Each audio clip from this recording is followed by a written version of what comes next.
안녕 친구들. 오늘 어떤 하루 보내셨어요? 오늘 되게 춥던데 친구들 춥지 않았어요?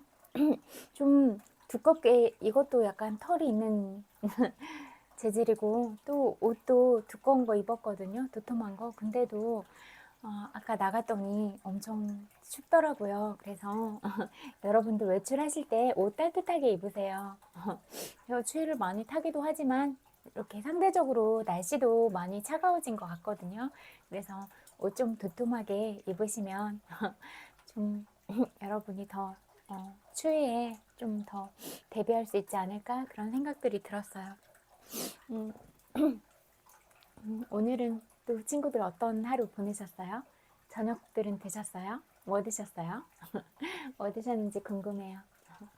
뭐 혼자 드셨거나 아니면 또 사랑하는 사람들과 드셨더라도 행복한 저녁 식사 시간이 되셨으면 좋겠다, 이런 생각이 많이 들어요. 저는 오랜만에 스파게티 해먹는데요. 이게 물이 끓는 다음에 면을 넣어야 되잖아요. 근데 찬물에 바로 넣었거든요. 거기다가 막 면이 뭉쳐가지고 스파게티 떡이 됐어요. 그래서 스파게티 떡 먹었어요. 그래서 새우 좋아하니까 새우 넣어서 이렇게 먹었는데 면이 막 자기들끼리 막 결속력이 이렇게 단단해져가지고 서로서로 막 많이 엉켜있는 거예요. 그래서 그냥 이렇게 먹었어요. 먹다가 배불러가지고 남겨뒀는데 또 스파게티 떡 나중에 또 먹어야 될 것 같아요. 가끔씩 뭐 안 하는 요리는 그런 요리법이나 이런 거를 잊어버릴 때가 있는 것 같아요. 여러분들은 요리 잘하세요? 그러니까 좀 뭐지, 반찬 냉장고가 조금 약간 비워지면 깍두기도 담을까 생각하고 있고, 여러분들은 어떤 요리 좋아하는지도 궁금하고 요리 잘하는지도 궁금하네요. 잘하지는 못하는데 그냥 뭐 요즘에 찾아보면 레시피들이 많잖아요. 또 꼭 그 레시피 정량대로 하진 않거든요. 그냥 뭐뭐가 들어간다 하면 대충 그걸로 참고해서 하거나, 아니면 이제 제가 좋아하는 것들로 이렇게 대체하거나 그러고, 그냥 그런 정량이나 이런 것들은 재지 않고 그냥 제가 먹어보면서 그냥 간 맞추는 것 같아요. 저는 좀 싱겁게 먹는 걸 좋아하니까 싱겁게. 제가 유일하게 짠 걸 먹는 거는 김치인 것 같아요. 김치는 어쩔 수가 없잖아요. 그런 게 다 만들어져서 그렇게 나오니까. 그래서 또 김치를 좋아하니까 어쩔 수 없이 그렇게 먹는데, 그거 말고는 싱겁게 먹는 걸 좋아하는 편이에요. 또 밖에 나가서 사 먹을 때 국물이 너무 짜거나 그러면 국물은 그렇게 많이 안 먹게 되더라고요. 집에서 만든 그 국물들은 제가 싱겁게 간을 하니까 그거는 끝까지 먹는데, 보통은 거의 건더기 위주로 먹고 국물은 많이 안 먹는 편이에요. 너무 짜니까. 짜게 먹으면 계속 물을 많이 찾게 되잖아요. 갈증 나서. 갈증 날 때는 좀 사과 같은 거 있으면 사과 반쪽이나 이렇게 먹으면 좀 갈증 해소가 되긴 하던데. 그리고 오늘은 여러분들이 만나는 관계 속에서 다른 사람한테 사랑스러운 말을 하려고 그렇게 노력하셨어요. 또 행동도 좀 더 사랑스럽게 하고 좀 따뜻하게 하고 누군가에게 손을 내밀어주고 그렇게 하셨어요. 어떤 하루를 보내셨는지도 궁금해요. 그냥 이런저런 생각들이 참 많이 드는데, 요즘에는 진짜 우리가 양탄자 타고 세계 여행을 이렇게 해봤더니 다 똑같았어요. 세상 사는 그런 사람들의 모습이나 어떤 위주로 세상이 돌아가고 있나, 이런 모습들이 많이 보였는데, 다 결국은 비슷비슷한 그런 종착역을 가지고 있다, 이런 생각들이 많이 들었고, 그냥 우리가 다 같이 아프고 또 슬프고 또 때때로 말하지 못한 어떤 고민들을 가지고 있잖아요. 그러면 우리가 서로의 그런 상황이나 마음들을 있는 그대로 읽어주고 바라봐 주기 위해서 노력을 했는가, 이 부분에 좀 더 저는 질문을 던지고 싶고, 이런 부분에 집중을 좀 해보고 싶었어요. 진짜 제가 되게 솔직한 사람이잖아요. 그래서 있는 그대로 다 표현하고, 뭐 화나면 화내고, 뭐 진짜 아니다 싶으면 딱 쏘는 말 하고, 이렇게 하거든요. 정신 차리라고. 그렇게 하고 진짜 기쁘면 너무 좋아서 이렇게 뛸 듯이 좋아하고 기뻐하고 이러거든요. 그냥 저는 보이는 그대로가 다 저예요. 뭐 특별히 뭐 숨기거나 가식적이거나 그렇게 안 해요.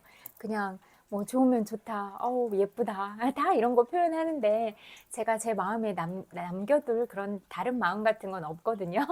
그러다 보니까 이제 처음에는 이런 제 모습이 좀 낯설었던 것 같아요. 그래서 뭐 많이 욕을 하기도 하고 뭐 그러기도 했는데 이제는 아, 저 사람이 계속 한결같으니까 원래 저런 사람이구나 이렇게 하는 것 같아요. 그리고 제가 또 엉뚱하기도 하잖아요. 농담하는 것도 좋아하고 뭐 장난치는 것도 좋아하고. 근데 뭐 저도 모르는 저의 모습들을 친구들이 알수 있도록 그렇게 해주는 부분들도 있는 것 같아요. 그래서 고맙기도 하고 또 제가 몰랐던 세상에 대해서 깨달음과 지혜들을 주셔서 정말로 감사드려요. 근데 아까 얘기하고 싶었던 부분은 그렇게 다 같이 슬프고 아픈데 그런 마음과 그런 생각, 감정들을 우리가 인격적으로 건드리지 않았으면 좋겠다. 이런 생각이 너무나 많이 들었어요. 막 진짜 많이 울었거든요. 사람들이 정말 눈물이 이렇게 주르륵 흐르는데 그런 걸 보면 제 마음도 녹아내리는 것 같았어요. 너무너무 마음이 아프고 저려왔거든요. 그래서 그렇잖아요. 그냥 누가 우는 거 보면 우리도 똑같이 그렇게 슬프고 아픈 마음이 드는 거잖아요. 저렇게 그냥 드러나는 자리에서 눈물이 나올 것 같아요. 공인으로 살아가야 되는 그런 어깨들이 정말로 무거웠겠다. 그렇지만 말을 할 수가 없었겠다. 또 일부는 어떤 사람들은 지인이나 이렇게 상대하는 사람들은 알 수도 있지만 또 우리가 모르는 면들도 많이 있을 수 있잖아요. 그리고 사실 실질적으로도 잘 몰랐잖아요. 그런데 그런 모습들을 많이 보면서 이렇게 눈물이 막 흘러내리는 걸 보면서 너무너무 속이 상하더라고요. 그래서 이렇게 다 같이 아프고 힘든데 누구를 비난하고 이렇게 상대방을 그렇게 깎아내리고 그런 말을 해서 아픈 마음을 더 아프게 만들어야 되겠는가 이런 생각이 많이 들더라고요. 그래서 그러지 않았으면 좋겠다 이런 생각이 너무나 많이 들었어요. 근데 거의 보면 뭐 유튜브의 내용이나 뉴스나 이런 부분들이 너무 사생활적인 부분을 건드리는 것 같아요. 그런 기사 내용들도 그렇고 뭐 댓글들을 봐도 그렇고 우리가 그러지 않았으면 좋겠어요. 우리가 조금 더 성숙한 인격을 가지고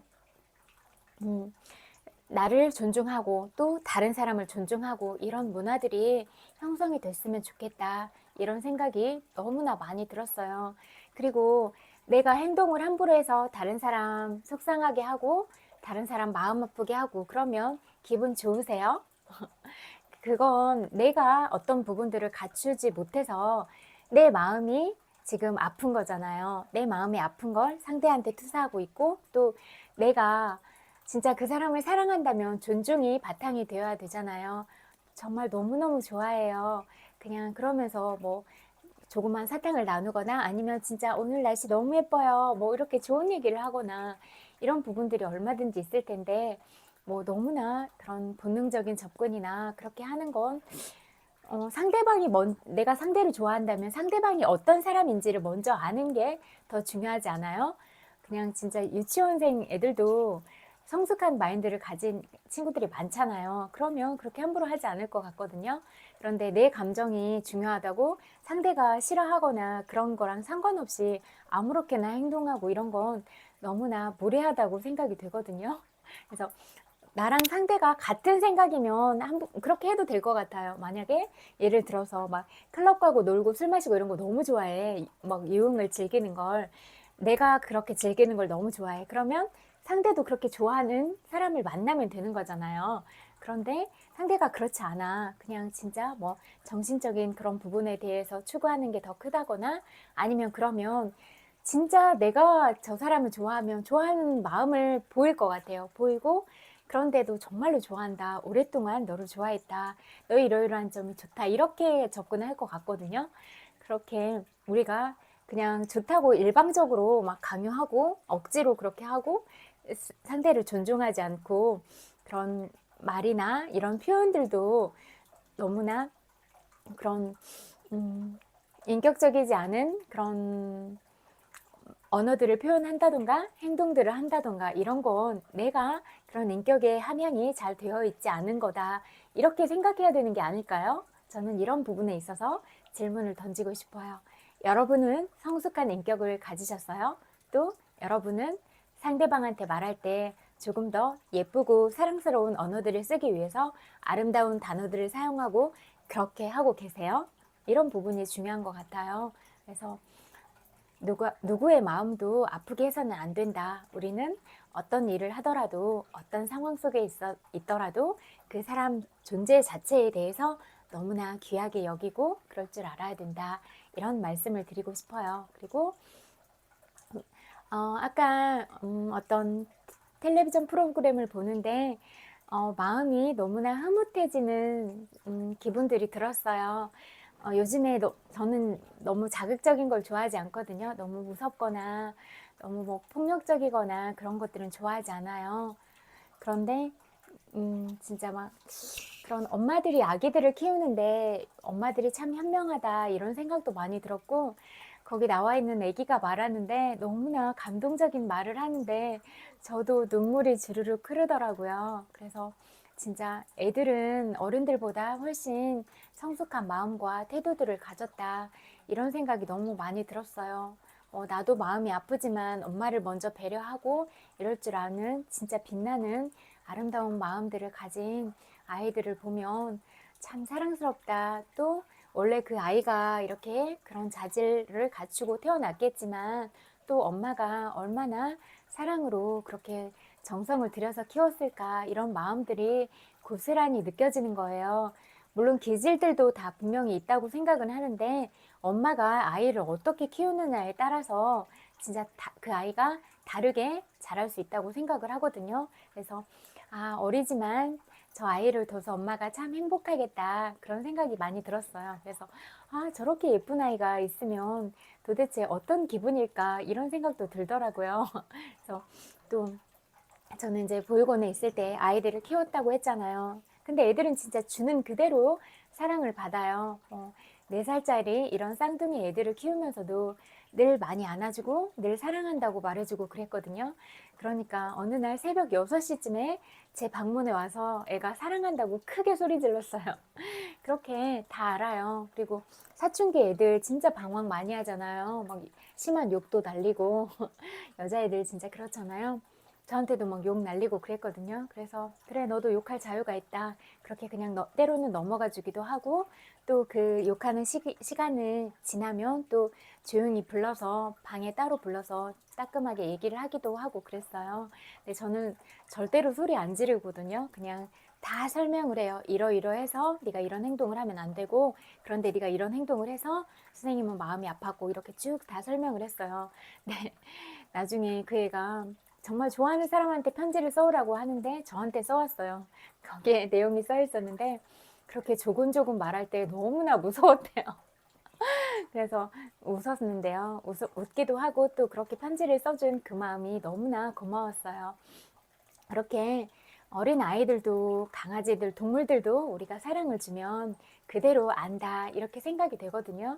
그러면 그런 우리가 아이들을 키울 때 사랑을 진짜 다 남김없이 그렇게 주고 존중하고 대우해주고 인격적으로 그렇게 존중해주고 그러면 아이들이 다 알아요. 그래서 내가 정말로 사랑을 받는 존재라는 것, 그리고 내가 엄마 아빠 곁에 있는 게 가장 안전한 곳이라는 것, 이런 걸 느끼면서 자랄 수가 있거든요.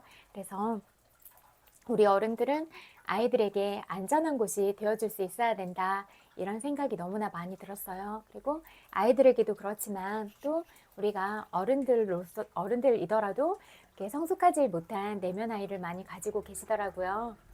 그러면 그런 성숙하지 못한 나의 내면 아이를 어떻게 잘 키울 것인가, 성장시켜서 잘 데리고 갈 것인가, 이런 부분이 중요하다고 생각이 많이 돼요. 그리고 이렇게 한 사람이 이번 생을 잘 살아가는 게 정말로 중요하잖아요. 그래서 그냥 진짜 뭐 본능적인 잠만 자거나 그렇게 이런 우리의 귀중한 삶들이 그렇게 소모적으로 흘러버리지는 않았으면 좋겠다, 이런 생각들이 많이 들었어요. 그래서 잠은 자더라도 진짜 너무 신체적으로 무리가 되지 않도록 뭐 사람마다 조금 더 뭐 그런 신체적인 그런 힘이 있거나 그러면 좀 더 괜찮다고 생각하지만 뭐 일주일에 2번 이상은 자면 너무 힘들 것 같거든요. 뭐, 뭐 정신적인 에너지도 많이 쓰고 몸으로도 많이 쓸 거 아니에요. 그래서 그런 거는 그냥 정해놓고 그 선을 넘지 않는 게 중요하겠다. 그리고 이 아이들이 그렇게 뭐 소모적으로 몸으로 다 써서 소비해버리고 이렇게 살아가도록 만들지 말고 이 아이가 정말로 미래를 보고 인생을 살아갈 수 있도록 이런 정신적인 부분을 많이 채워주고 또 이런 창의력을 키울 수 있는 그런 방안들을 많이 마련해줘야 된다. 우리가 죽고 사라진 다음에도 이 아이들이 제대로 된 마음과 정신을 가지고 살아갈 수 있도록 계획들은 멀리 바라보고 교육을 시켜줘야 된다. 이렇게 생각을 하거든요. 그래서 이렇게 이런 본능적인 부분이 아니라 다른 어떤 자격증을 따고 세상에 나가서 살 수 있는 어떤 그런 기반들을 마련을 해주는 게 좋다. 이런 생각이 많이 들었어요. 그리고 우리 회사에서 추구하는 그런 비전은 무엇인가 그런 것들이 굉장히 중요할 것 같고 또 우리 회사의 문화는 어떤 문화들이 있는가 이런 부분도 굉장히 중요할 것 같아요. 그래서 이 회사 내에서 가지고 있는 리더의 마인드는 진짜 중요하다 이렇게 볼 수가 있어요. 이 리더의 마인드가 사람을 생각하는가, 사람 중심으로 생각하고 사랑을 가지고 어떤 업무가 이루어지도록 하고 있는가 이 부분은 중요한 부분이라고 볼 수가 있을 것 같아요.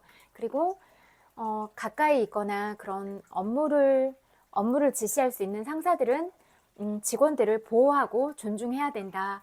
만약에 어떤 외주의 사업들을 신청하는 경우가 생길지라도 이렇게 든든한 울타리가 돼주면서 그 선을 넘기지 않도록 그런 것들 보호막을 잘 쳐주고 이러이러한 일로 합의를 하겠지만 우리 직원이 신체적으로나 정신적으로나 이런 부분에서 피해를 받는 건 좋아하지 않습니다 라고 분명하게 그런 가이드라인을 책정을 해주는 게 중요할 것 같다 이런 생각이 많이 들었어요. 그래야 저 회사에서는 이 직원을 정말로 아끼고 대우를 하는구나. 그래서 나도 우리 회사도 이 외주적인 그런 작업들을 진행할 때는 이 직원을 해치지 않는 선에서 최대한 존중하고 보호하면서 업무를 진행해야 되겠다. 이렇게 그런 다른 회사에서 우리 직원을 대할 때도 그런 마음가짐을 가지고 대할 수 있다. 이렇게 생각을 하거든요. 그리고 회사의 부피가 점점 커지면 어느 정도의 그런 선들이 있잖아요. 그러니까 뭐 다른 부분들을 무시해라 이런 건 아니고 그래도 어느 정도 격조 높은 그런 생각과 사고를 가지고 우리 회사의 이미지와 지금 이렇게 외주 신청을 하는 작업을 원하는 회사의 그런 이미지가 좀 그런 품격이나 이런 게 맞는가 이런 부분도 잘 생각을 해보는 게 좋을 것 같고 우리 회사의 마인드와 저 지금 외주 작업을 신청하는 회사의 마인드가 일치하는가 이런 부분도 고려가 되고 우리 직원들이 투입이 되고 이래야 된다 이렇게 생각을 하거든요. 그래야 저 회사랑 다른 우리 회사가 협업을 할 때도 잡음이 나지가 않을 수 있고 우리 회사에서 일하는 직원도 자부심을 가지고 뭐 신체적으로나 마음으로나 무리가 가지 않는 선에서 이렇게 원만한 작업들이 계속 진행이 되지 않을까 이런 부분들이 생각이 되더라고요. 그래서 항상 오너들은 깊이 있게 생각하고 우리 직원들을 아끼고 보호해야 된다. 우리 직원들은 우리 회사에 정말로 중요한 자원이다. 이렇게 생각해야 된다라고 생각을 해요. 그러니까 정말로 우리가 소중한 것들은 아끼고 보호해줘야 되잖아요. 그래야 이 사람이 그 존재 자체로서 빛을 내고 또 빛을 내고 그러면서 점점 더 높은 곳을 향해서 갈 수가 있다 이렇게 생각이 돼요. 그리고 정말로 그냥 사람을 상품으로 생각해서 그냥 있는 부분을 다 짜내서 쓰려고 하지 말고 이 사람의 미래를 생각하고 이 사람이 어렸을 때부터 지금까지 이러이러한 희생들을 하고 살아왔는데 짠하게 여기고 가엽게 여기고 이렇게 해줄 수 있는 부분이 중요하다 이런 생각이 많이 들어요. 그래서 이런 같은 업계에서 먼저 일을 했던 선배들도 내가 까마득히 후배인 입장에서 서 있었을 때 어떠한 서러움들을 겪었었나, 이런 부분들을 잊지 마시고, 이렇게 나보다 어린 후배들이 있을 때는 이런 부분에 있어서는 좀 이렇게 해보니까 좀 괜찮더라, 그리고 그런 부분들에 대해서 팁도 주고 또 실질적으로도 보호하고 지켜주려고 하는 이런 마인드들이 중요하지 않을까, 이런 생각이 많이 들었어요. 진짜 보면은 보육원에서도 그런 선생님들의 말보다 같이 사는 언니 오빠들이 함께 사는 그런 가장 가까이 살면서 어떤 무력도 행사할 수 있는 그런 존재들이잖아요. 그러니까 실질적으로 언니 오빠들을 더 무서워했어요. 그러면 어떤 사회적인 구조 속에서도 그런 일들이 빈번하게 일어날 수 있잖아요. 이런 부분에 있어서 우리가 좀 더 세밀하게 들여다볼 수 있는 정성이 필요하다, 이런 부분이 중요할 것 같아요. 그래서 그냥 이렇게 세상에 던지고 네가 역량껏 살아라, 이 세상은 네가 알아서 헤쳐나가라가 아니라, 어떤 일을 하도록 이렇게 했으면 그 부분에 대해서 최대한 지원을 하고 이 사람이 다치지 않도록 보호하고, 이런 건 너무나 중요하다, 이렇게 볼 수가 있어요. 그러니까 진짜 소중한 사람은 그냥 사랑한다는 게, 내가 사랑하니까 그냥 내가 보려고 꺾어버려, 이런 게 중요한 게 아니잖아요. 다칠까, 깨질까, 날아갈까, 부서질까, 이렇게 애지중지하게 아끼고 보살피고 지켜주려고 하고, 이런 노력들이 그 사람을 정말로 사랑하는 이런 방법들은 아닐까요? 여러분은 제대로 된 사랑을 하고 있다고 느끼세요? 그러면 또, 아니면 그렇지 않다면 그렇지 않은 이유는 뭐라고 생각하세요? 그리고 여러분이 생각하는 사랑은 어떤 사랑인가요? 이런 게 궁금해요. 그래서 내가 사랑한다고 하면 나는 사랑을 위해서 어떤 마음을 가지고 어떤 책임감을 가지고 대하는가, 이런 부분이 중요하다고 생각되거든요. 사랑한다고 무조건 내가 함부로 하고 꺾어버리려고 하는 게 사랑이 아니라, 내가 정말로 아낌없는 사랑을 주려고 노력을 하고, 또 어떤 사랑하는 사람을 만났을 때 이 사람을 책임지려고 하고, 사랑은 책임지려는 마음까지도 동반이 된 게 사랑이다, 이렇게 생각을 해요. 그렇잖아요.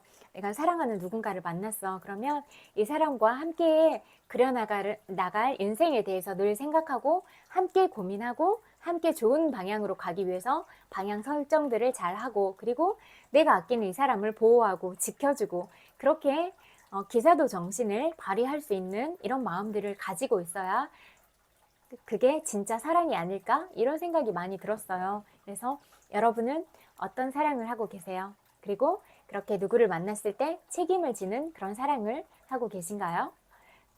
그래요. 우리는 좀 더 사랑에 대해서, 사랑이 뭔가, 이런 부분도 좀 깊이 있게 생각을 해볼 수 있어야 한다, 이렇게 생각하고, 사랑에는 책임이 따른다, 물론 다른 업무적인 일에도 책임이 따른다, 이렇게 생각을 해요. 그렇잖아요.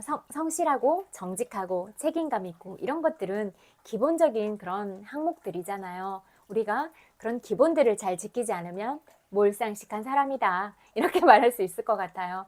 그런데 제가 세상에 나가보니까 배려도 안 하고 존중도 안 하는 몰상식한 사람들이 너무나 많았다. 그리고 산책하러 나갈 때마다 그런 사람들을 종종 너무나 많이 마주한다.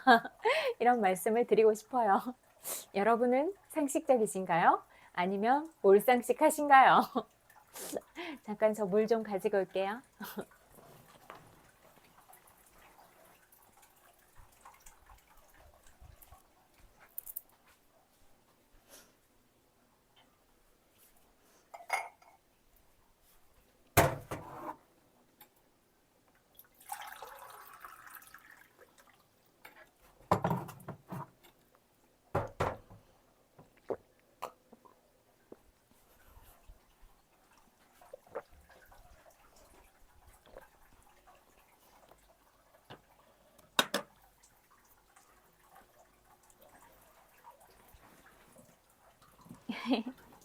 강아지가 옆에 누워가지고 소파가 1인 소파인데 같이 앉아가지고요.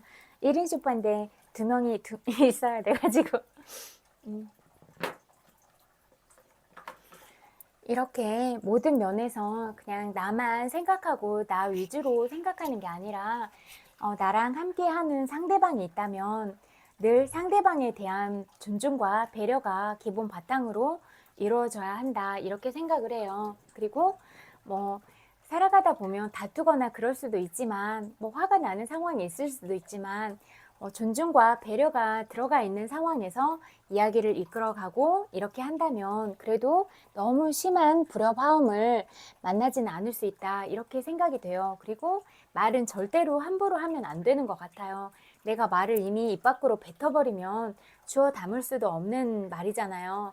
그러면 그런 내가 너무나 심한 말을 했을 때 상대방은 얼마나 심한 정신적인 부분에 있어서 충격을 받을 것인가 이 부분에 대한 고려가 반드시 들어가야 된다 이런 생각을 해요. 그래서 말을 한다고 다 입 밖으로 꺼내는 게 말이 아니다. 그냥 우리는 언어라는 이런 것들을 가지고 있지만 때때로 그런 말 같지 않은 말들은 까마귀 울음소리나 그냥 돌고래 소리 이런 동물들의 소리와 뭐가 다른가 이런 생각을 하게 되더라고요. 그래서 우리가 말을 할 때는 상대방을 존중하고 좀 배려하는 말을 할 수 있으면 좋겠고 또 그렇게 좀 의미 있는 말들을 하면서 살아갔으면 좋겠다 이런 생각이 많이 드는 것 같아요. 그리고 말을 하기 전에는 꼭 먼저 생각을 해봐야 된다. 내가 한 1, 2, 3 이거 긴 시간 아니잖아요. 3초. 3초라도 생각을 해보고 말을 하는 게 중요하다. 그리고 내가 이 말을 함으로써 상대방이 어떤 기분이 들까 이런 부분에 대한 배려가 있어야 된다. 이렇게 생각을 해요.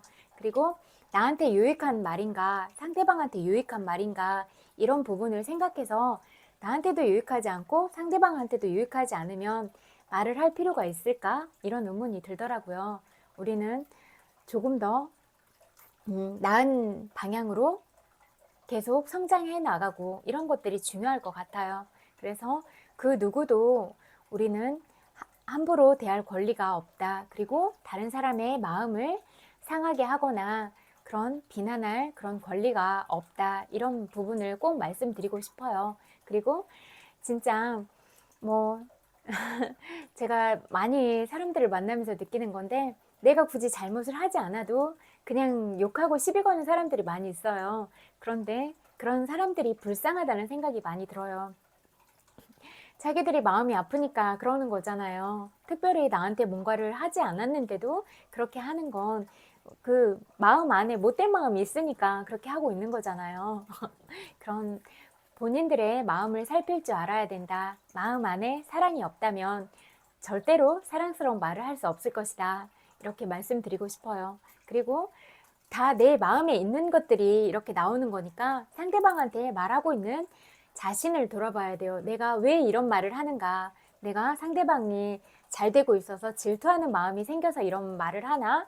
아니면 상대방이 부러워서 이런 말을 하나? 이렇게라도 말을 해서 내 풀리지 않는 욕구들을 해소하고 싶은 건가? 이런 부분을 봐야 돼요. 자기는 모르지만 상대방한테 하고 그런 것들을 잘 이렇게 데이터를 내본다면 스스로가 어떤 사람인지를 아는 게 중요한 것 같아요. 보면은 자기 자신에 대한 자기 객관화가 안 돼 있으니까 자기가 어떤 사람인지는 전혀 모르더라고요. 그래서 자기 객관화가 중요하다. 나는 어떤 사람인가? 나는 상대방을 존중하는 마음을 가졌나?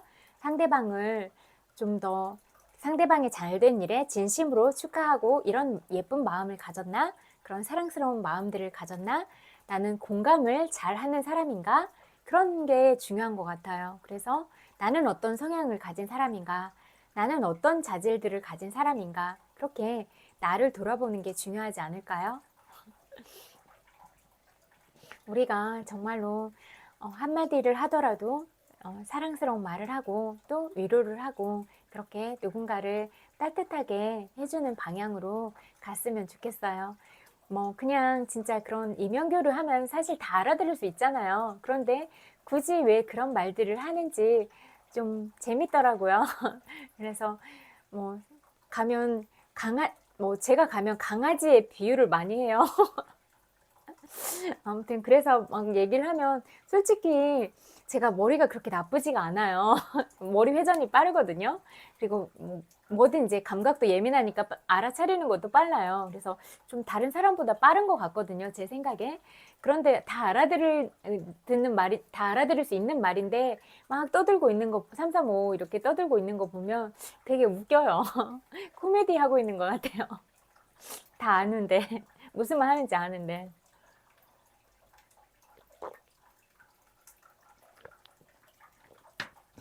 책 읽어드릴게요. 꽃샘 바람에 흔들린다면 너는 꽃.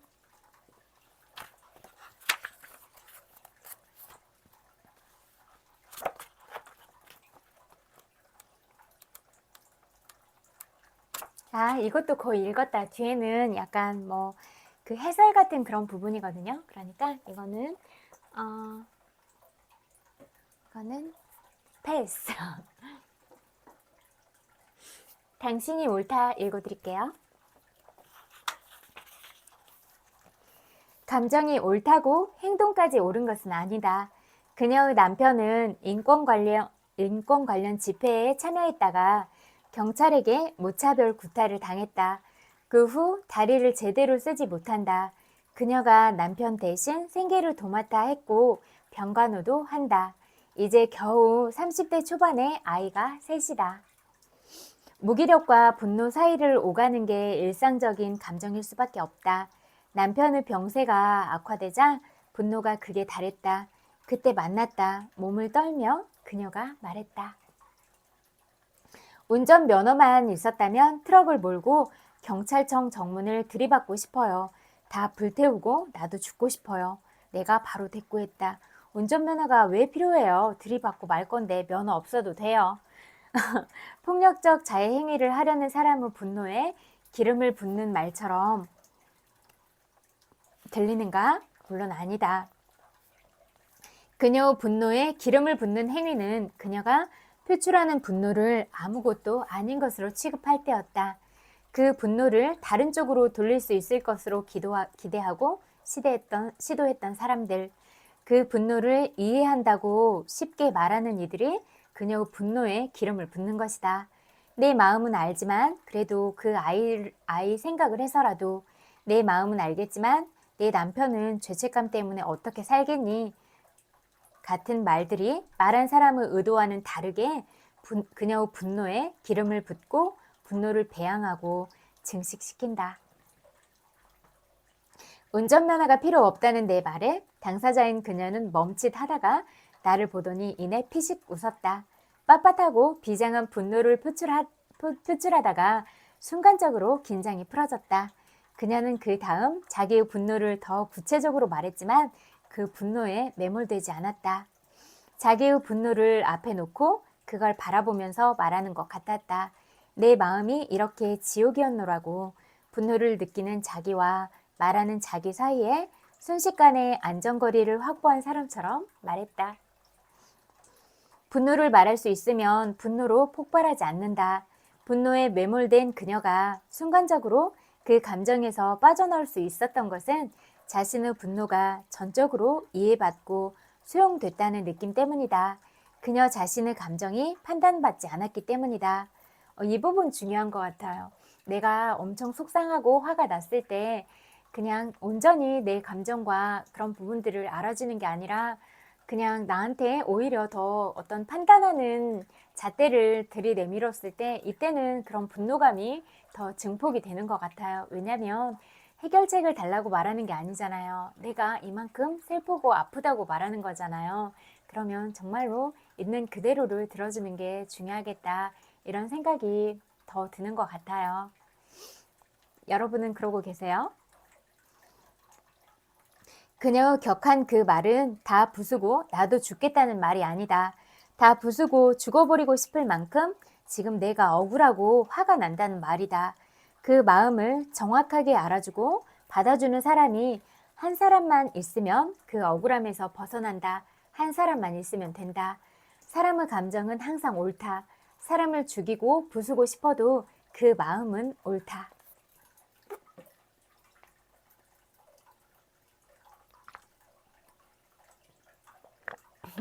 김치를 많이 먹었더니 김치는 먹을 땐 좋은데 너무 짜요.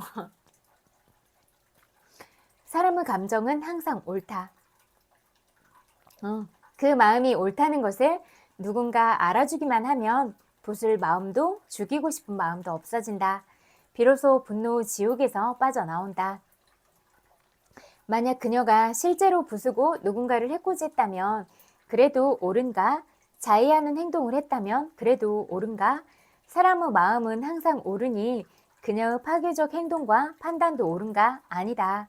사람의 감정은 늘 옳지만 그에 따른 행동까지 다 옳은 건 아니다. 별개다.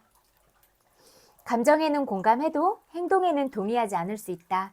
장남인 오빠와 다른 형제들 간의 유산 문제로 심각한 다툼이 생겼다. 큰오빠는 자신의 몫으로 동생들보다 5배 정도 많은 재산을 챙겼고 동생들은 일제히 반발했다.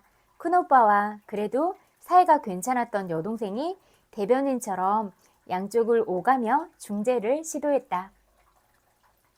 오빠는 꿈쩍도 하지 않았다. 시간이 갈수록 양쪽에서 원망을 듣게 된 여동생은 지칠 대로 지쳐갔다. 능력도 되지 않는 일에 나선 것 같아 자괴감이 들다가 큰오빠에게 화가 치밀었다. 그녀가 내게 물었다. 큰오빠의 감정도 옳은가요? 오빠의 감정도 공감을 받아야 하는 건가요? 물론이다. 그런데 알아야 할 것이 있다. 감정은 항상 옳지만 그에 따른 행동이나 판단까지 항상 옳은 것은 아니다. 감정은 언제나 공감할 수 있지만 그 행동이나 판단에는 동의하지 않을 수 있다. 오빠가 왜 자기 몫을 그렇게 책정했고 그래야 한다고 믿는지 어떤 마음 때문인지 물어봐야 한다. 납득할 수 없으니까 물어봐야 한다. 이해할 수 없는 일을 공감할 수 없다. 여동생은 오빠에게 물었고 큰오빠는 묻기를 기다렸다는 듯 답했다. 아버지가 뇌 수술을 하셨을 때 병원비를 형제들이 나눠내기로 하고 돈을 모았다. 그때 큰오빠의 장모도 암 진단을 받고 투병 중이었다. 처가도 도와야 할 형편이라 부부가 경제적으로 심리적으로 굉장히 힘들었다. 그때 동생들이 오빠에게 장남인데 아버지 병원비를 조금 더 내야 되는 거 아니냐고 눈치를 줬고 그 때문에 장모 병원비를 원하는 만큼 주지 못했다는 것이다. 그때 동생들이 자신에게 했던 매정한 말과 눈빛이 오빠 마음속에 박혀 있었다. 동생들의 태도에 깊이 상처를 받았고 그게 그렇게 서운했다. 동생들이 자신에게 무례했으며 자신이 존중받지 못한다고 느꼈다. 지금도 그때의 모멸감, 억울함, 분함이 생생한 것 같았다. 여동생은 상상도 못한 얘기를 오빠에게 들어서 알게 됐다. 그렇다면 늦었지만 그 당시 오빠가 받았을 상처에 공감해줘야 한다. 그때 본의 아니게 상처를 줬다는 사실을 알게 됐으니 오빠에게 사과하면 좋을 것이다. 그랬구나. 오빠가 그때 그렇게 서운했구나. 동생들이 야박하고 미웠겠구나. 공감받으면 마음에 봄이 온다. 강물이 꽁꽁 얼었을 때 얼음을 깨겠다고 망치와 못을 들고 나선다면 어리석다. 망치와 못을 들고 나서는 것은 판단, 평가, 설득 같은 계몽을 하는 일이다. 힘만 들지 온 강의 얼음을 다 깰 수는 없다. 봄이 오면 강물은 저절로 풀린다.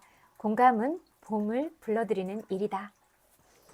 오래 묻어둔 서운함과 상처를 말하고 사과를 받자 오빠의 마음은 많이 풀어졌다. 상처가 누그러진 덕분인지 오빠는 자기 몫을 일정 부분 줄이는 것에 동의했다.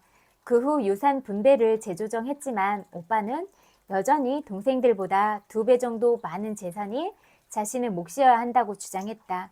우리 셋 중 2명은 과거 오빠의 상처를 이해는 하지만 여전히 지나친 욕심이라고 여겼다. 동생들이 큰오빠의 판단과 행동까지 수용해야 할 의무는 없다. 별개의 문제다. 큰오빠의 그간 서운했던 마음에 공감할 수는 있지만 그로 인해 동생들에게 하는 행동 자체는 공감의 대상이 아니다. 그 행동으로 인해 오빠가 감수해야 할 대가가 있다면 그것은 오롯이 오빠 몫이다. 오빠가 2배의 몫을 차지하는 것이 탐욕스러운 행동이라 판단하면 오빠의 서운함은 100번 공감하지만 그래도 오빠의 이런 행동은 옳지 않아 라고 말할 수 있다. 그 때문에 오빠를 더 이상 보고 싶지 않으면 보지 않을 수도 있다. 동생들을 못 보고 사는 불편함과 동생들로부터 거부당하는 또 다른 상처는 오빠 스스로가 한 행동 때문에 감수해야 하는 오빠 자신의 몫이다. 오빠를 보지 않기로 했다고 동생들이 공감적이지 않은 사람은 아니다. 오빠가 오빠답지 못한 행동에는 동의하고 싶지 않지만 오빠의 상처받은 마음 자체는 일부 공감할 수 있다. 그럼에도 오빠를 다시 보고 싶지 않은 동생들의 마음도 동시에 존중받아야 한다. 때로 관계를 끊는 힘도 필요하다. 공감자는 모든 사람과 원만하게 지내는 사람이 아니다. 너도 마음이 있지만 나도 마음이 있다는 점. 너와 나는 동시에 존중받고 공감받아야 할 마땅한 개별적 존재라는 사실을 안다면 관계를 끊을 수 있는 힘도 공감적 관계의 중요한 축이라는 사실을 받아들이게 될 것이다. 관계를 끊는 것이 너와 나를 동시에 보호하는 불가피한 선택일 때가 있기 때문이다.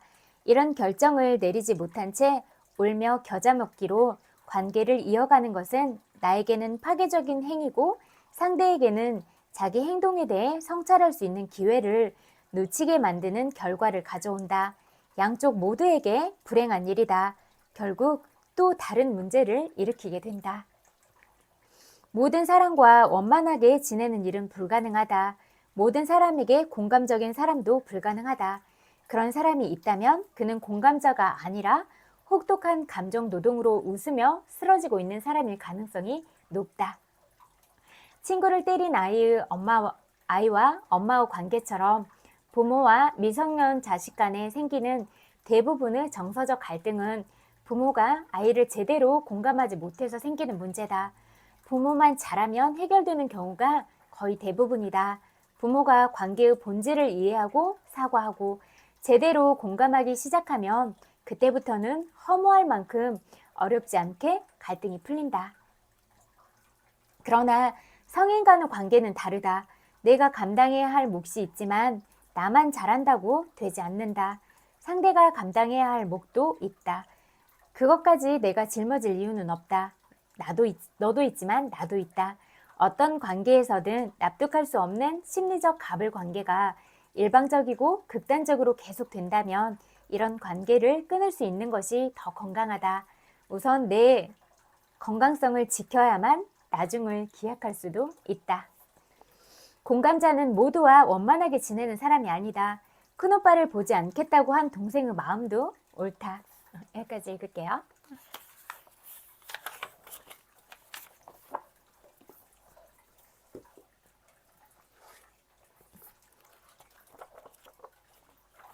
인간관계론 읽어드릴게요. 좋은 인상을 주는 간단한 방법. 얼마 전 뉴욕에서 개최된 파티에 갔다. 손님 중 하나는 유산을 상속받은 여성이었는데 누구에게나 좋은 인상을 남기려 열심이었다. 그녀는 흑단비 모피, 다이아몬드, 진주를 사는데 얼마 되지도 않는 부모 유산을 아끼지 않고 썼다. 하지만 자신의 얼굴에는 전혀 신경 쓰지 않았다. 그 얼굴은 심술과 이기심이 덕지덕지 붙어 있었다. 그녀는 모든 사람들이 알고 있는 진실을 깨닫지 못하고 있었다.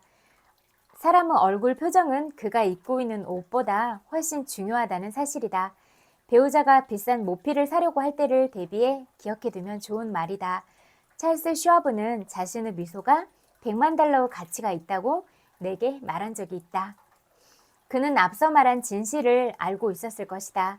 그 성품, 그 매력, 다른 사람들로 하여금 그를 좋아할 수밖에 없게 만드는 능력이야말로 그가 엄청난 성공을 거둘 수 있었던 원인이었고 게다가 그 성품 중에서도 다른 사람을 가장 기분 좋게 만들어 주었던 것이 바로 그 매력적인 미소였기 때문이다. 한 번은 프랑스 가수민 영화배우 모리스 슈발리에와 오후를 보낸 적이 있다. 솔직히 나는 실망했다. 무뚝뚝하고 말수가 적은 그는 내가 생각했던 사람이 전혀 아니었다. 하지만 그가 미소를 짓자 모든 게 달라졌다. 마치 구름을 뚫고 햇빛이 비치는 것 같았다. 그 미소가 아니었다면 모리스 슈발리에는 파리에서 아버지와 형의 작업을 따라 여전히 수납장이나 만들고 있었을 것이다. 말보다는 행동이 중요하다. 미소는 이렇게 말한다. 당신이 좋아요. 당신은 나를 행복하게 해줘요. 당신을 보게 되어 정말 좋아요. 그래서 개들이 인기가 있는 것이다. 개들은 우리를 보고 기쁨을 참지 못해 펄쩍펄쩍 뛰어다닌다. 당연히 우리는 그런 개들을 보고 기분이 좋아질 수밖에 없다. 진심에서 우러나오지 않는 가식적인 미소라고? 아니다. 그런 미소는 아무도 속일 수 없다. 우리는 그런 웃음이 기계적인 웃음이란 걸 쉽게 알아채고 싫어한다.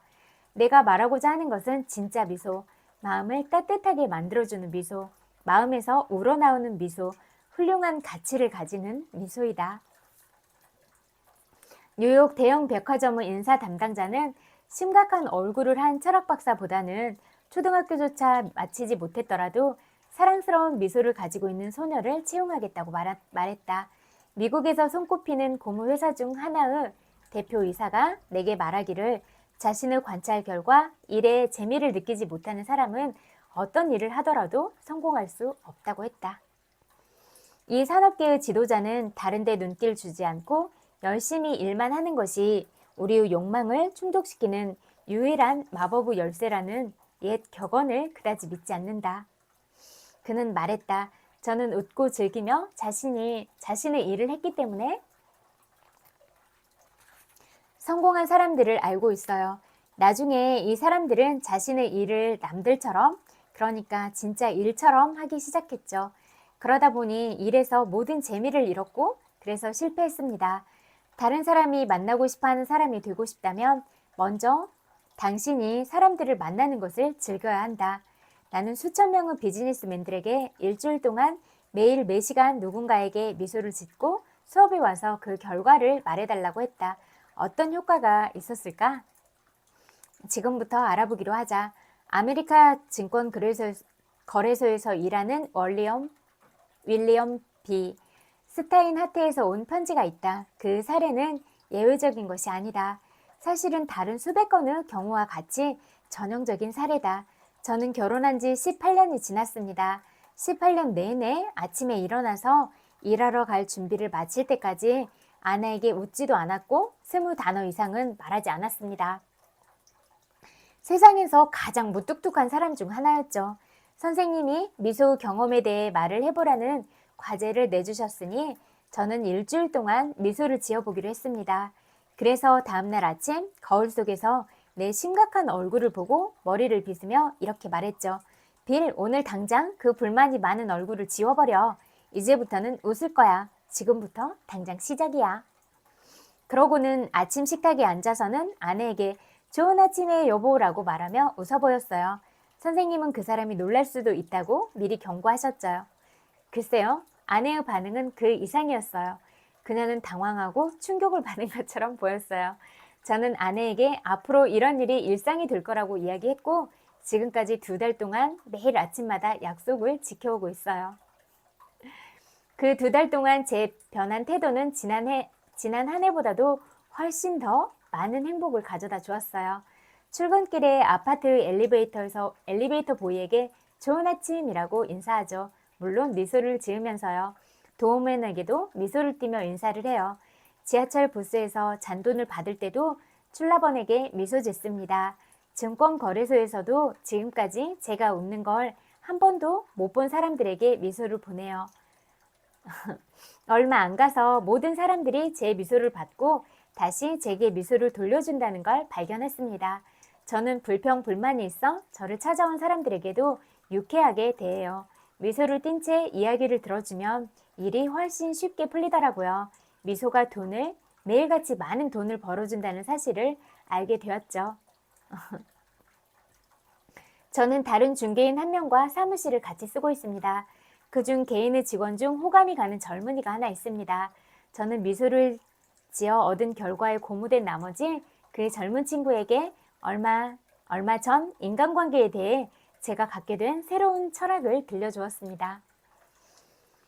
그러자 그 친구도 솔직히 털어놓더군요. 제가 처음 사무실에 왔을 때 제가 끔찍한 불평꾼이라고 생각했다는 거죠.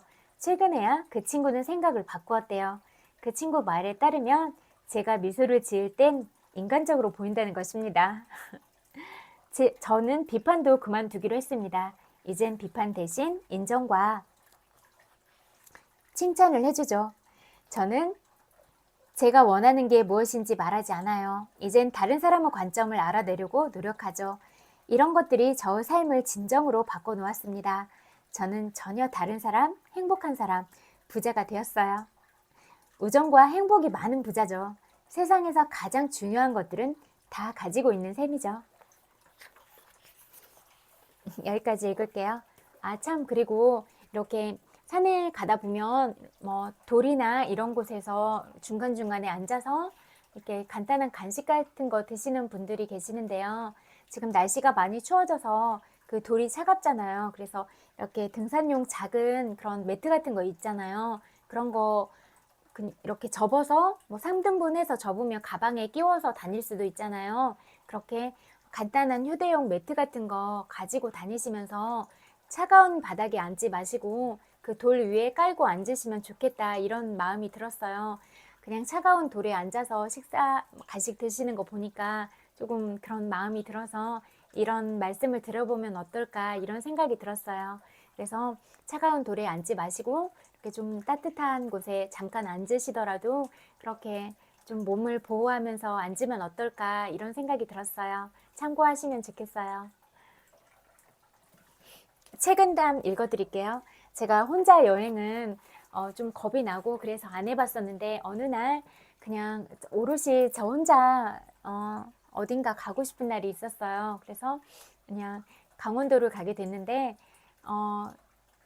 그 표를 구입을 해놓고 그 시간이 많이 남아서 서점에 들어갔어요.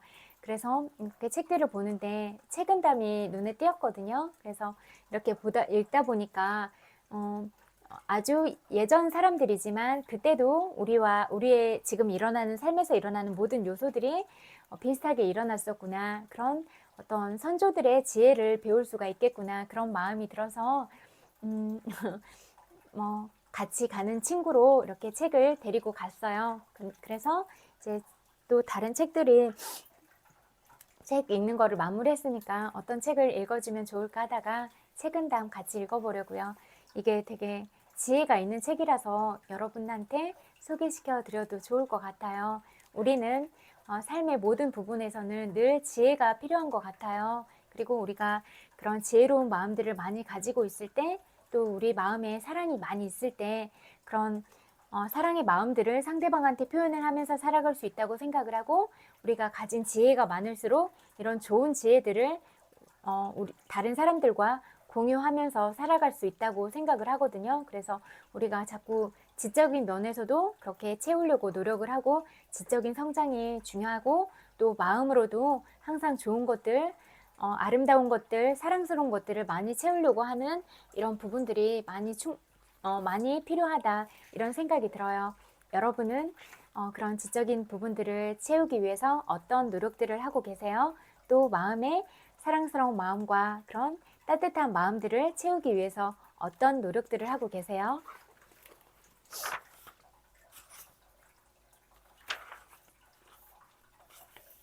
책은담에 대한 설명이 있다, 읽어드릴게요. 책은담은 약 400년 전쯤 중국 명나라 시대의 학자 홍즈청이 쓴 처세서입니다.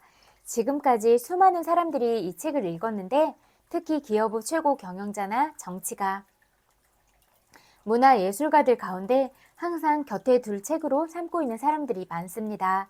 책은담은 중요한 인생의 원칙들을 정확하게 개술했다고 해서 높이 평가되고 있는데, 거기에는 충분한 이유가 있습니다. 저자인 홍즈청은 중국과 동북아시아 전체에 영향을 끼친 유교, 불교, 도교 3대 사상을 폭넓게 공부하여 부족한 내용은 다른 분야에서 서로 보완하는 방식으로 이 책을 썼습니다. 유교 가르침에 따르면 자기 자신을 엄격하게 다스리고 배워야 하지만, 도교에서는 자유롭고 느긋하게 살라고 권합니다. 이 두 가지 현실적인 지혜라면, 불교는 우주 진리를 이야기하고 깨달음의 경지를 가르칩니다. 책은담에는 이러한 각각의 가르침이 두루 담겨 있어서 독자들의 다양한 고민이나 질문에 시원스레 대답을 해줄 수 있습니다. 어떤 부분에서는 괴로움을 견디며 살아야 한다고 하거나, 어떤 쪽에는 여유를 가지고 마음 편하게 살라고 권하고 현실이란 덧없는 것이니 모든 것을 초월하라고 이야기하기도 합니다. 이토록 다양한 상황이나 심리를 넘나들며 명쾌하게 해답을 제시해주는 융통성 있는 이 책은 극단으로 치닫지 않으면서 균형 잡힌 삶의 방식을 취하는 것이 얼마나 중요한지 가르쳐주고 있습니다. 책은담이라는 책의 이름은 명대보다 더 거슬러 올라간 송나라 시대의 어느 학자가 사람이 야채 뿌리를 잘 씹으면 곧 백년을 이룬다. 딱딱한 야채의 뿌리를 씹듯이 역경을 견딜 수 있으면 많은 것을 이룰 수 있다고 한 말에서 유래되었습니다. 씹어서 맛봐야 할 인생의 교훈을 담은 책이라는 의미가 담겨 있습니다. 이번에 원전의 300수십 항목 중에서 현대를 살아가는 우리에게 알맞다고 생각되는 220 항목을 골라놓았습니다. 기회가 있을 때마다 당신이 씹어서 맛보는 책이 되었으면 좋겠습니다.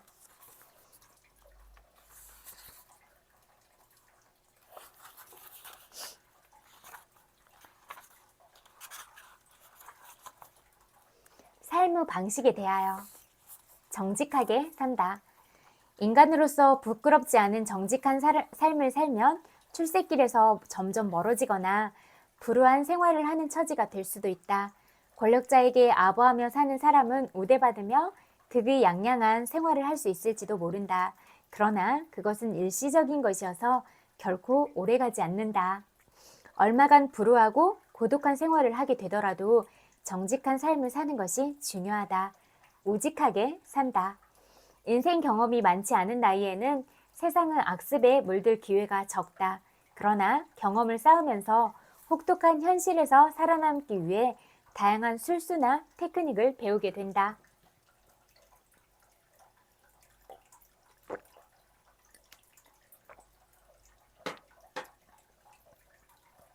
능수능란하게 처세를 하기보다는 소박하고 우직하게 사는 게 좋다. 겉으로는 공손한 척하며 속으로 무례한 것보다 질박하고 올곧은 게 낫다. 책략을 알아도 쓰지 않는다. 권세나 이익, 화려로운 생활이나 화려한 장신구에 관심이 없는 사람은 확실히 깨끗하다. 그렇지만 이런 것들에 관심이 있으면서도 거기에 빠지지 않을 수 있는 사람이야말로 진짜 청렴결백한 사람이라고 할 수 있다. 다른 사람을 함정에 빠뜨리거나 책략과 술수를 쓸 줄 모르는 사람은 현명하지만 권모술수를 알면서도 쓰지 않는 사람이 더 현명한 사람이다. 충고나 역경을 기꺼이 받아들인다. 귀에 거슬리는 충고나 꾸지람도 듣고 뜻대로 되지 않는 일도 있어야 자신을 갈고 닦으며 성장할 수 있다. 거칠의 인사나 칭찬에만 반색을 하고 모든 일이 뜻대로만 풀리는 것은 인생 자체를 무서운 독극물 속에 내던지는 것과 같다. 검소한 생활을 한다. 소박한 음식을 먹고 검소한 생활을 하는 사람은 마음이 맑다. 호화스럽고 사치스러운 생활을 유지하려면 아무래도 윗사람에게 자주 아첨을 하게 되는데 그러다 보면 자신의 지조나 신념을 잃기 쉽다. 소박하고 담백한 생활은 지조를 지킬 수 있게 하지만 좋은 옷과 값진 음식만 즐기는 생활은 절개를 잃게 만든다. 경무에 시달려도 여유 있게 산다. 사회적으로 지위가 높아지면 잠시도 한가할 새 없이 바쁘기 마련이다. 이런 때일수록 지위나 상황에 얽매이지 말고 몸과 마음이 편안해질 수 있는 환경을 마련하는 것이 중요하다. 한편 은둔 생활을 하면서 자연 속에서 느긋한 삶을 사는 사람은 현실 사회와 점점 멀어져 세상 물정에 어두워지기 쉽다. 은둔 생활을 하더라도 세상에 대한 관심을 잃지 말고 자기 나름의 식견을 쌓는 게 중요하다. 시대와 상대방에 따라 적절한 태도를 취한다. 이 세상을 잘 살아가기 위해서는 지금이라는 시대를 잘 읽고 상대방을 제대로 파악하여 행동하는 것이 중요하다. 정치적으로 안정된 시기라면 자신의 의지나 신념을 관찰하겠다는 마음으로 사는 게 좋고 풍속과 질서가 어지러운 시대라면 유연성을 가지고 살아가는 게 좋다. 더 어지러운 시대라면 의지와 신념을 잃지 않는 한편으로 유연성과 임기응변의 능력도 갖추어야 한다. 대인 관계에서 착한 사람에게는 관용적인 태도를, 악한 사람에게는 엄격한 태도를 가지는 게 좋다. 보통 사람은 관용과 엄격함이 적절히 조화된 태도로 대응하는 게 중요하다. 인덕을 키운다. 인덕으로 얻은 재산이나 명예는 가꾸지 않아도 스스로 가지와 잎이 무성해지는 들판의 꽃처럼 계속 자라난다. 사업 수완으로 얻은 재산이나 명예는 옮겨지거나 버려지는 화분의 꽃처럼 불안정해서 앞으로 어떻게 될지 알 수 없다. 권력으로 얻은 재산이나 명예는 금세 말라 죽는 화병의 꽃처럼 일시적인 것에 지나지 않는다. 욕심 없이 산다. 사람이 욕심을 부리기 시작하면 어떻게 될까? 강한 의지와 신념은 무너지고 이성도 더 이상 작용하지 않는다. 성격도 냉정하고 잔혹해지며 착한 사람도 악에 물들게 된다. 인간으로서 품격은 땅에 떨어진다. 그래서 옛 성현들이 욕심 없이 사는 것이 가장 중요하다면서 속세를 초월하여 살았던 것이다. 스스로 운명을 개척한다. 하늘이 행복을 내려주지 않는다면 스스로 노력해서 행복을 얻자. 하늘이 육체를 괴롭힌다면 마음을 편안하게 해서 괴로움을 줄이자. 하늘이 날아갈 길을 막는다면 스스로 노력하여 자신의 길을 개척해 가자. 그러면 하늘도 어쩔 수 없을 것이다. 노년에 제대로 산다. 젊었을 때 실컷 즐기며 화려한 생활을 했다고 해도 나이가 든 뒤에는 몸가짐을 단정하게 하고 견실한 생활을 하면 허황된 젊은 시절의 그림자도 지울 수 있다. 이와는 반대로 젊었을 때는 절도를 지키다가 늙어서 세욕에 빠지거나 사람의 도리에 벗어난 생활을 하게 되면 그때까지 제대로 살아온 삶마저 퇴색하고 만다. 후반의 인생을 어떻게 살아가느냐로 삶의 가치가 결정된다. 꾸밈없이 산다. 기발하고 정교한 표현을 사용했다고 해서 완성도 높은 문장이 되는 것은 아니다. 한번 읽으면 내용이 마음에 쏙 들어오는 표현을 사용했을 뿐이다. 인격적으로 뛰어난 사람이라고 해서 보통 사람과 다른 게 아니다. 자신을 인위적으로 꾸미지 않고 그저 있는 그대로 살아갈 뿐이다.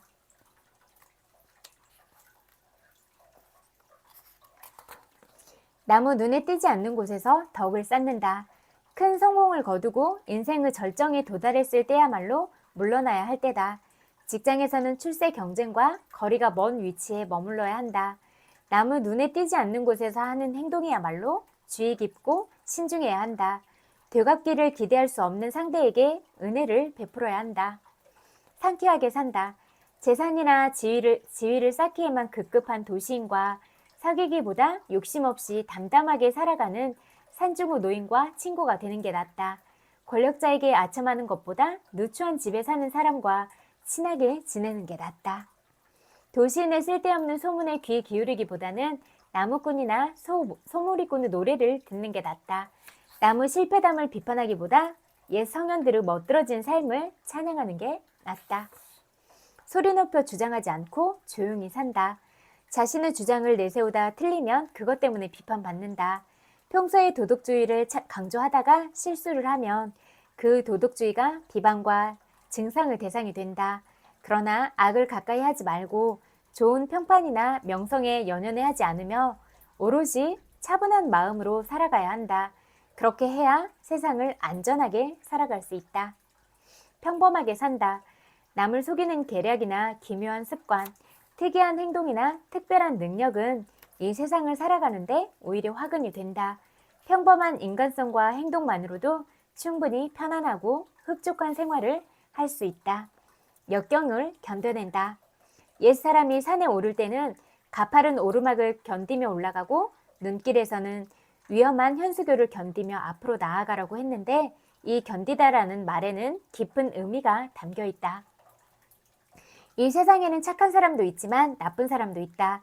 그 사이를 잘 헤쳐가기가 쉽지만은 않다. 그렇다고 도중에 포기하거나 도망치면 마치 덤불에 얽히거나 구덩이를 빠지듯 점점 더 어려운 상황을 만나게 된다. 중요한 것은 견디는 힘을 익혀서 끈기 있게 살아가는 것이다. 노년의 기력을 떨친다. 태양이 지평선 너머로 기운 뒤에도 하늘은 저녁 노래에 물들어 아름답게 빛난다. 한 해가 머무는 추운 계절에도 감귤나무는 열매를 맺어 좋은 향기를 풍긴다. 이런 이치는 인간에게도 마찬가지다. 노년에 이를 때까지 기력을 비축하면 더 높은 곳으로 비약할 수 있다. 여기까지 읽을게요. 친구들, 오늘은 어떤 하루 보내셨어요? 저녁은 드셨어요? 여러분들이 그런 하루를 보내는 일과 중에서 업무량이 많아서 고단하지는 않으셨어요? 또 여러분들이 만나는 인간관계가 좀 편안하고 그런 분들을 많이 만나는 그런 시간들이었어요? 아니면 업무 때문에 만나더라도 조금은 소통이 어렵거나 그런 사람들과 만남이 좀 있는 그런 시간들을 보내셨어요? 여러분들이 어떤 하루를 보내셨을지라도 고생 많으셨다고 이렇게 위로를 전해드리고 싶어요. 토닥토닥 정말로 고생 많으셨어요. 그리고 또 고생 많이 한 자신을 그렇게 위로하면서 하루를 마감하면 좋을 것 같아요. 그리고 오늘 밖에 날씨도 많이 추워졌는데 또 이렇게 햇빛이 없는 저녁에도 많이 추울 것 같아요. 그러니까 잘 때 따뜻하게 해서 주무시면 좋을 것 같아요. 그리고 진짜 우리가 늘 하는 얘기지만 늘 말해도 똑같은 상황이 많이 일어나니까 계속 말할 수밖에 없는 것 같아요. 우리가 우리 자신을 사랑하고 또 우리와 다르지 않은 다른 사람을 사랑하고 그런 마음들로 살아가면 좋겠다. 이런 생각이 많이 들었어요. 내가 소중하다면 다른 사람도 소중한 법이니까 나를 소중히 대하듯이 그렇게 다른 사람도 소중히 대하는 게 중요하겠다. 이런 생각들이 많이 들어요. 그리고 여러분들은 다른 사람들을 그렇게 사랑하고 계세요. 따뜻한 말들을 많이 하면서 살아가고 계세요. 그리고 내가 누군가에게 더 먼저 친절하게 하고자 그렇게 노력하고 계세요. 우리가 이렇게 서로가 좀 더 손 내밀어주고 많이 안아주고 그렇게 따뜻한 사랑을 보내줄 수 있는 존재가 되면 좋겠어요. 그냥 이렇게 여러분 한 분 한 분이 너무나 예쁘고 사랑스럽잖아요. 그런데 이런 예쁘고 사랑스러운 사람들이 누군가를 아프게 하거나 힘들게 하지는 않았으면 좋겠다. 그리고 어쩔 수 없이 어떤 어려움에 처해 있는 사람들의 마음은 어떻겠는가. 그렇게 우리는 늘 누군가의 마음을 들여다보려고 하고 늘 살피려고 하고 그래야 된다. 이렇게 생각을 하고 또 우리가 낸 세금으로 그렇게 국정이 운영이 되고 있잖아요. 그래서 우리가 또 이런 물가가 많이 올라 있고 경제적인 상황이 많이 어려운 가운데 그렇게 세금을 내면서 살아가고 있는 거니까 우리가 세금을 낸 부분에 대해서 올바르게 정책들이 시행이 되고 있는가, 우리 국민들을 위해서 그런 정책들이 실현이 되고 있는가, 이 부분에 있어서는 냉정하고 날카롭게 볼 수 있는 그런 객관적인 시각을 가져야 된다. 이렇게 생각을 해요. 어떤 사람을 맹목적으로 비난하고 욕해라 이런 게 아니라 잘못된 정책 부분, 그렇게 일이 되지 않는 부분에서 그 날카로운 시선을 가지고 그리고 그 부분을 욕만 하는 게 아니라 어떤 방향으로 가면 좋을지에 대한 대안을 가지고, 왜냐면 우리가 어떤 부분으로 가면 좋겠다는 생각들을 막 가지고 있잖아요. 그러면 그런 생각들을 계속 이야기를 하는 거예요. 그렇게 해서 우리를 대표해 주시는 분들이 그런 정책의 방향을 우리한테 맞게 실질적인 의식주 생활에도 우리 국민들한테 그렇게 적합한 생활을 할 수 있도록 그런 부분들을 많이 의견들을 이야기하고 글들을 통해서 작성해서도 올리고 자꾸 의견을 표출해야 된다 이렇게 생각을 하고, 또 그런 정책적인 부분에 있어서도 복지적인 부분에 있어서도 우리가 노년의 삶을 어떻게 편안하고 아름답고 행복하게 살아갈 수 있도록 그런 방향들로 정책들이 시행이 되고 있는가, 이런 부분들을 날카롭게 예의주시하고 이런 부분에 대해서 생각을 가지고 의견을 내야 된다 이렇게 생각을 해요. 그래서 우리가 쓸데없이 마이너스적인 그런 에너지를 쓸 게 아니라 실질적으로 우리 국민들이 어떻게 하면 잘 살아갈 수 있는가, 어떤 부분들의 의견을 내면 미리 사고가 나지 않게 그런 예방책들을 가지고 그런 우리의 대표자분들이 좀 더 그런 우리를 위한 정책이나 일들을 해주실 수 있는가, 이런 부분에 대해서 우리가 바라보고 의견을 내고 이러는 게 중요하다, 이렇게 생각을 하거든요. 그러려면 우리의 그런 의식이 깨어 있어야 된다, 우리의 마음이 살아 있어야 된다, 이런 말씀을 드리고 싶어요. 그리고 여러분들은 정말로 존재 자체로서 너무나 소중하고 사랑스러운 사람들이니까, 이런 사랑스러운 사람들이 다른 누군가를 사랑하고 아끼고 이런 마음으로 살아갔으면 좋겠다, 그런 생각이 많이 들었어요. 정말로 너무너무 예쁘잖아요. 예쁘지 않은 사람은 단 한 명도 없어요, 이 세상에. 그러니까 이렇게 예쁘고 사랑스러운 우리가 또 다른 예쁘고 사랑스러운 누군가를 사랑하면서 그렇게 살았으면 좋겠어요. 그리고 이 세상은 사랑만 하면서 살아가기에도 시간은 너무나 짧다, 이런 부분에 대해서 말씀을 드리고 싶어요. 그래서 저는 제가 가진 그런 마음과 이런 부분들은 늘 사랑으로만 쓰려고 하겠다, 이렇게 생각을 해요. 그리고 늘 보고 싶은 것 같아요. 봤으면 좋겠다, 이런 마음이 많이 들고, 늘 제 마음 한켠에 그리움으로 자리 잡은 여러분들을 생각하면서 늘 사랑을 전하고, 늘 아낌없는 마음들을 전하고, 늘 지켜주려고 그렇게 노력하면서 살아가려고 해요. 늘 고맙습니다. 그리고 그렇게 여러분이 가진 정말 빛나는 마음들을 저에게 주셔서 정말로 마음 깊이 감사드리고 싶어요. 너무너무 고맙습니다. 100만 번 볼뽀뽀 드릴게요. 그리고 따뜻하고 편안하게 주무세요. 그리고 잘 때는 긍정적인 생각, 좋은 감정으로 잠드세요. 그리고 여러분 마음에 사랑을 가득 채우려고 했을 때 여러분의 생각이 그렇게 아름다워질 거예요. 그러니까 우리가 작은 부분에 있어서 늘 그렇게 행복들을 발견하고, 그런 행복들을 내가 먼저 느끼고, 그런 행복들이 차고 넘쳐서 다른 사람에게도 전할 수 있는 그런 행복의 메시지들, 나 자신이 해피바이러스가 돼서 다른 사람에게도 해피바이러스 같은 그런 행복들을 전파하면서 살아갈 수가 있었으면 좋겠다, 이런 말씀을 드리고 싶어요. 정말 많이 사랑해요. Love you. Good night.